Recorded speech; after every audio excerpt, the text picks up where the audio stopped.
Hey, what's up, guys? It's your boy Jeremy from Randolph Running Club, and today I want to talk to you about the best running apps to track your workouts, track all of your runs, right after this. Weezy out of here. Weezy out of here.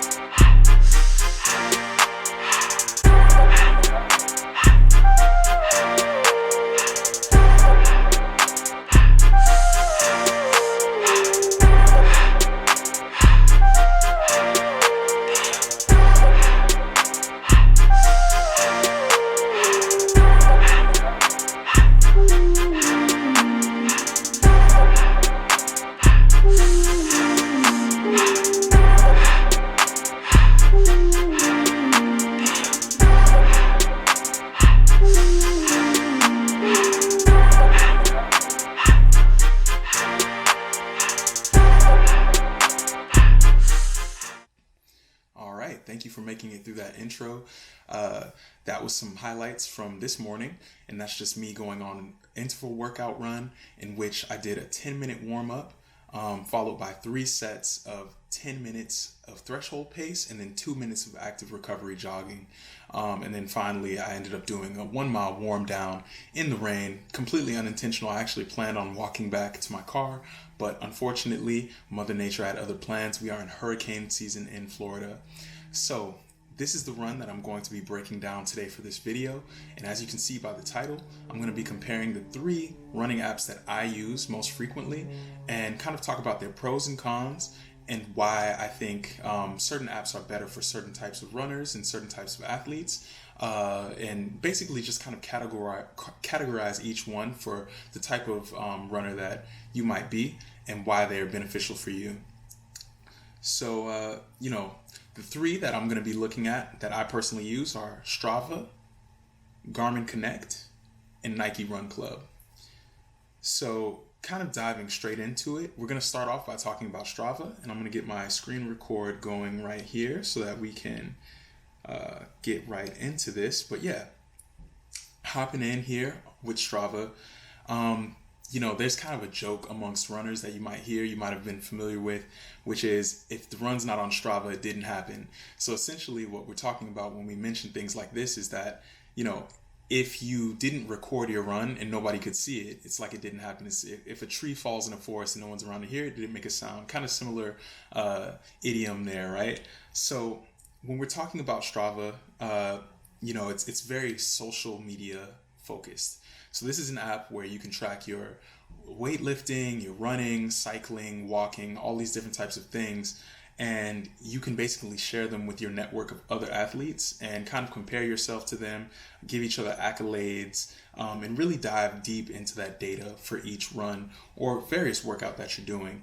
So, hopping right into it, as you can see, we got Jim Walmsley here, Seth James Damore, just all kinds of different Ed Bud, different YouTubers and different athletes that I follow personally. But what we're going to do is hop straight into this part here, profile, and as you can see, it's almost like a social media account here. You got like pictures that I posted from runs. It tells you, how many miles you've run at the current week that you're in, things like that. And it's a really intuitive app. It has a nice interface. It's pretty fresh. I like the colors and everything. And it's easy to find the things that you're looking for and to kind of keep track of what you're doing. As you can see here, we're scrolling past the trophy case. So in that section of the app, you can see the various trophies that you got from different challenges that the app has, which is pretty cool.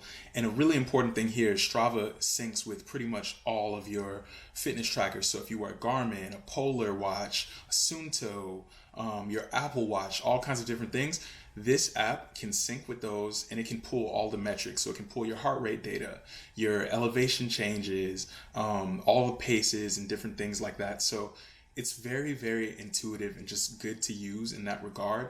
But I will say a big con of this app at this time is that it has actually very recently gone to a subscription-based model more heavily. So a lot of the better, more advanced features, I should say, are now kind of behind a paywall, which is a little bit unfortunate. But with that in mind, this app has a ton of functionality, and you can even, see your performance on various segments that you run on. So other runners will upload segments, and you can see how you compare to them, to the people that ran it that same day or year round, and things like that. So very, very interactive app. If you are big on a community, this is definitely the one for you. And if you're going to be running any virtual races, from pretty much what I've seen, all of them kind of go through Strava. So you're going to need this if you're intending to run with other people or run virtual races or anything like that. And we're, COVID-19 pandemic right now, that's something that most people are going to be doing if they're trying to get their race fixed. So definitely a good app to have in regards to that. But kind of hopping into it, this is my interval run here up on the screen. So it's Strava, I don't know what it is, but it always shorts me 0.01 miles for some reason. If anybody in the comments knows anything about that and how I can fix that, that'd be cool. Because my Garmin was telling me the run was 5.74 miles, but I digress. So, you can see it gives you a nice interactive little map here. And if I click that, I can kind of see different segments and things like that. But let's kind of skip over that. So the distance here, 5.73 miles, average pace, 8:04 per mile, moving time, 46:19, etc. It tells you the calories, my heart rate. And that's because I synced all of this run with my Garmin Vivo Active 3, as you can see here on my wrist. So you can see people gave me kudos for it. So, kind of like pat on the back after the run and make you feel a little bit better about it and whatnot. It tells you here that, it's my relative effort. So this run is kind of on trend with other runs that I've been doing, which I thought was kind of interesting because I felt that this was a faster pace for a similar time than I've been running recently during my marathon training, but I digress. That's what Strava says. So that's the Bible, I guess. You can see here a workout analysis, and it's kind of telling you the trends during this run and kind of where you had spikes in pace. So you can see for that first chunk there, I guess if you want to call it kind of like the first fourth of the run, that's that 10 minutes where I was really kind of just cruising, getting my legs fired up, warming up. And then as you can see, we go over to the next chunk, and you can see the pace immediately increase. And I started dipping into about 7 minutes per mile roughly for that 10-minute span, and then a 2-minute break. And then you can see the next 10-minute interval. So it's pretty cool. I'm going to click on that here, and you can see, obviously it says try the very best of Strava, join now, save 37%. That's kind of the unfortunate part here. So this is now subscription based. So you're kind of missing out on some of these things. But I will say, if you don't have a smartwatch already, the subscription portion might actually be a good value for you. So that's something to keep in mind. But for me, I use Garmin Connect as kind of my main app, spoiler alert, I guess. And I don't really want to pay for that extra thing there. So this is kind of the limit of what you're getting for free. And then lastly, you can see my splits. So this is not really breaking it down so minutely, but it is, giving you a holistic view of what each mile was like for you. And of course, since my intervals of threshold pace were 10 minutes each, you're kind of getting some overlap in between these miles of different threshold intervals.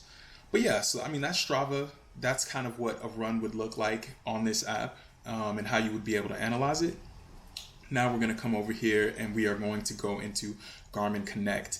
So if we know anything about Garmin Connect, is unfortunately they were attacked by ransomware and had some issues. It was down for a little bit, so that's why you're seeing that message up there, and they're restoring it. It's back underway. It's something that you can use again. It's syncing to my watch, which is really what's important here. But it was down and out for a little bit, but we're back now. So Garmin Connect. As you can see here, you have heart rate information, intensity minutes per week, steps, floors climbed, calories, sleep, stress, all these different things. It tells you your yesterday, it was a rest day for me, so that's walking, your last 7 days. All these different things here.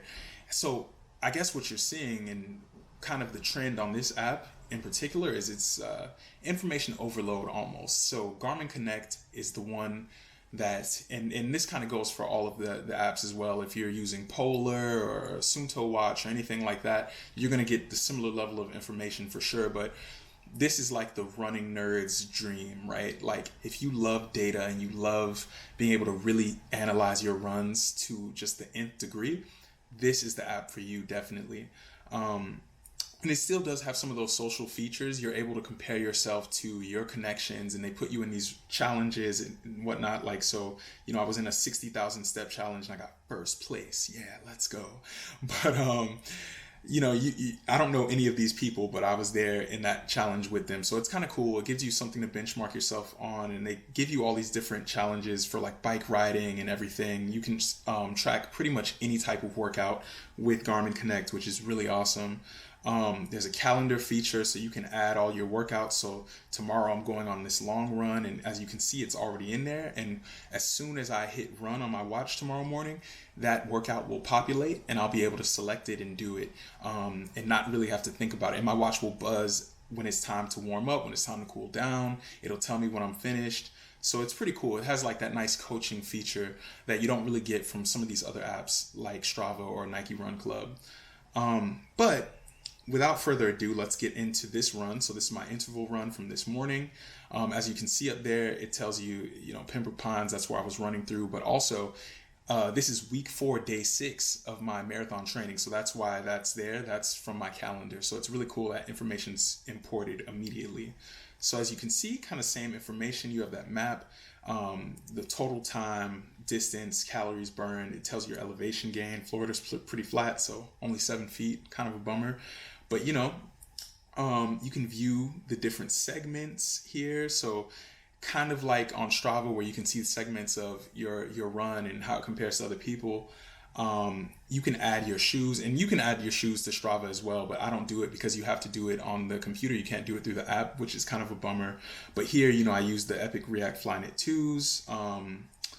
And yeah, let's dive in a little bit deeper here. So on this next screen, it starts to give you, as I was saying, that data overload. So your average speed, average moving pace, it tells you your max pace, which is pretty wild that I dipped under 6 minutes per mile. That was not intended.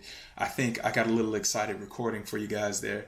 But, it's telling me my average heart rate, my max heart rate during the run, my average run cadence. So how many times I was stepping per minute during that run.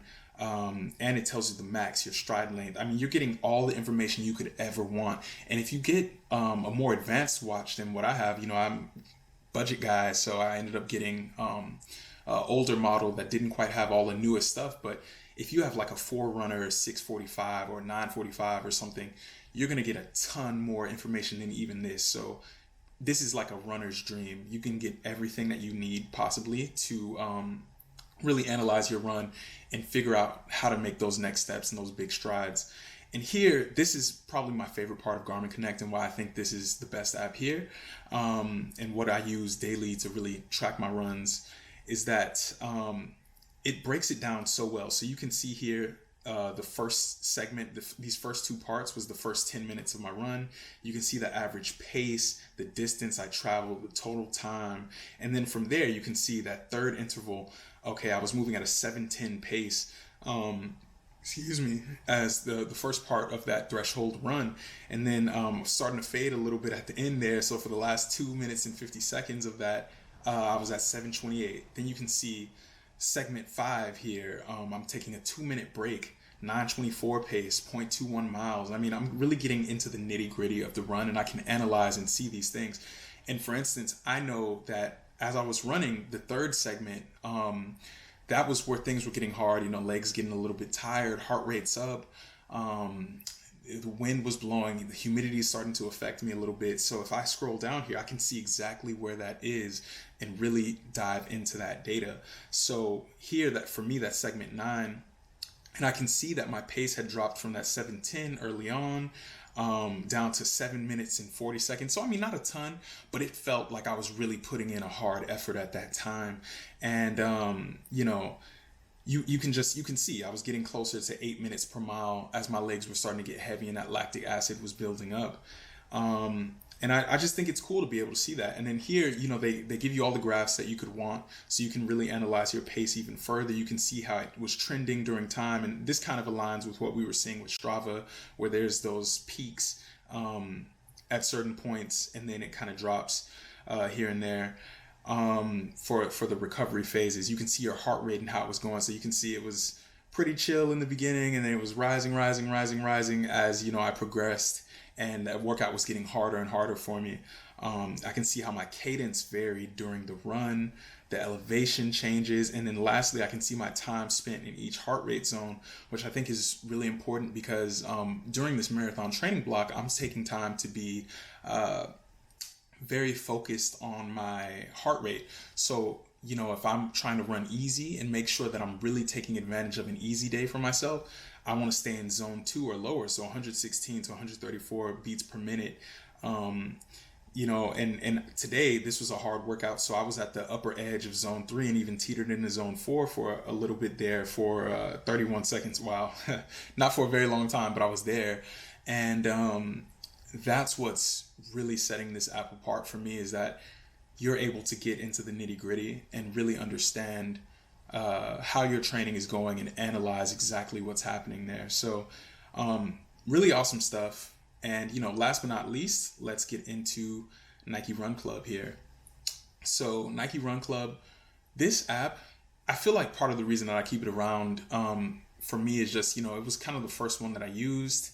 I used Map My Run a little bit in college when I first started, but I know that app has gone through many permutations since then. And Nike Run Club, before I had like a smartwatch or anything, it was just really cool to be able to come in here and, you know, record on my phone and just kind of take off and not have to worry about anything, right?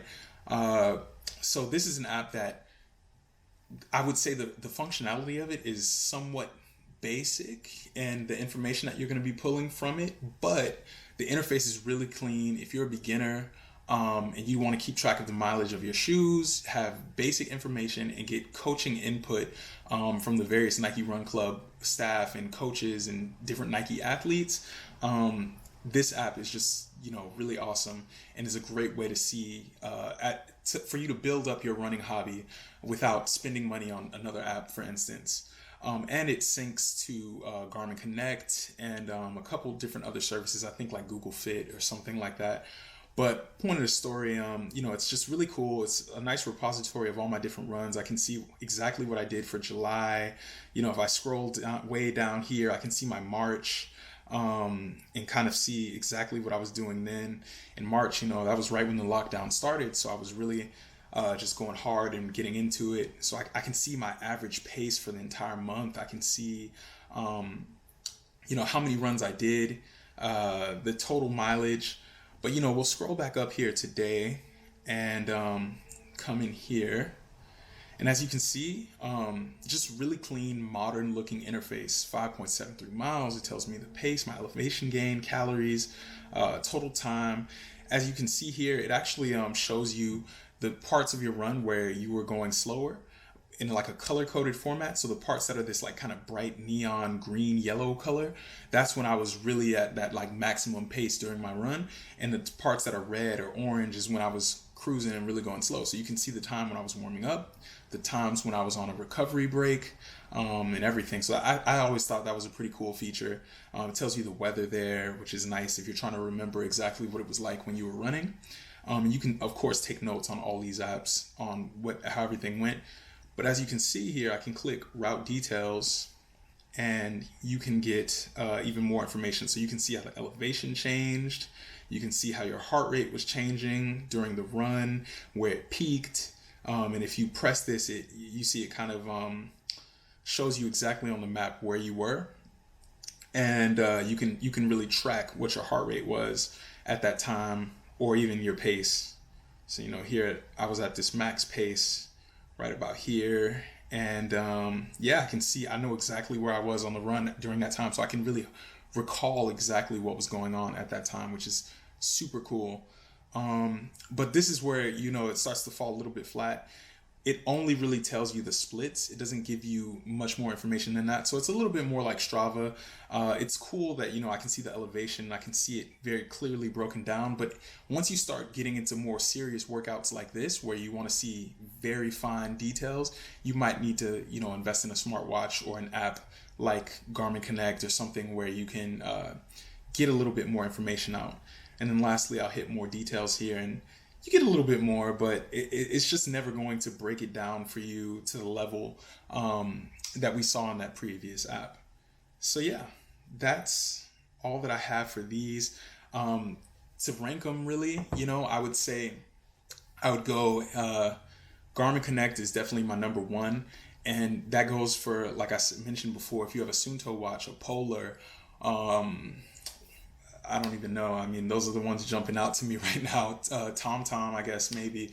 But those brands of watches all have similar apps that you're going to get all of that information from your run and really be able to analyze it. And I think that you really can't go wrong with something like that. I mean, once you start training for half marathons, I mean, if you want to maximize your 10K potential, 5K, etc., those apps allow you to really get into the weeds on your various workouts. So I think can't go wrong there.